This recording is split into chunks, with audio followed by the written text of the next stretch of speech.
오늘 조선일보 사설은 부활 천안함에도 기관총 기부한 어머니, 진정 나라를 지키는 분입니다.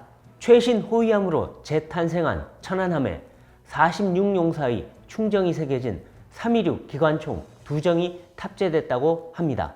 천안함 폭침이를 딴 이 기관총은 전사한 고 민평기 상사의 어머니 윤청자 씨가 해군에 기부한 것입니다.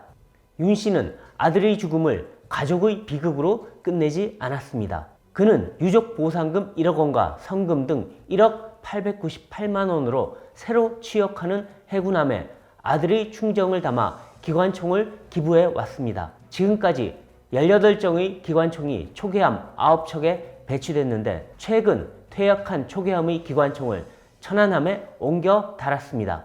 군은 천안함 기관총을 민평기 기관총으로 부르려 했지만 윤 씨가 죽은 46용사 모두를 기려야 한다고 해서 316 기관총이 됐습니다.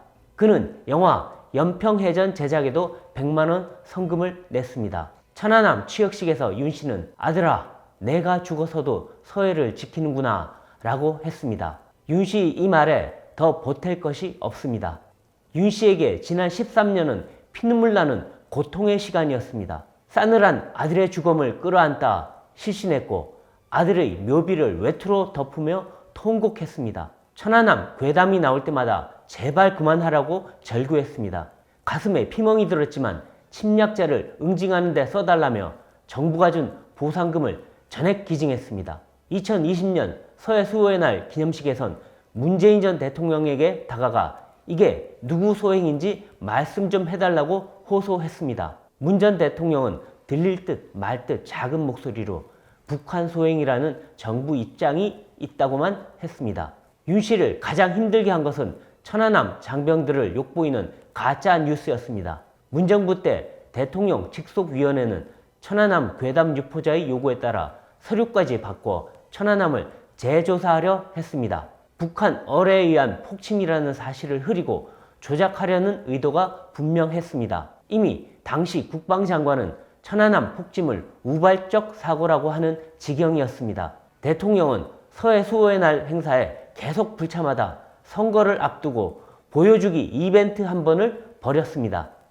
천안함 유족을 초청한 자리에서 김정은과 손잡고 찍은 사진 책자를 돌렸습니다. 천안함 주범인 김영철을 불러 국빈 대접했습니다. 민주당 인사는 북한이 아니라 천안함 함장이 부하들을 수장시켰다고 했습니다. 김정은과 쇼에 정신이 팔려 안보는 뒷전이었습니다. 이번 천안함 취역식에는 고 김태식 원사의 딸이 해군 장교 후보생으로 참석했습니다. 아버지의 뒤를 따라 해군을 지망해 천안함 위에 선 것입니다. 그는 해군 소위로 인관하면 천안함을 타고 서해 바다를 지키고 싶다고 했습니다.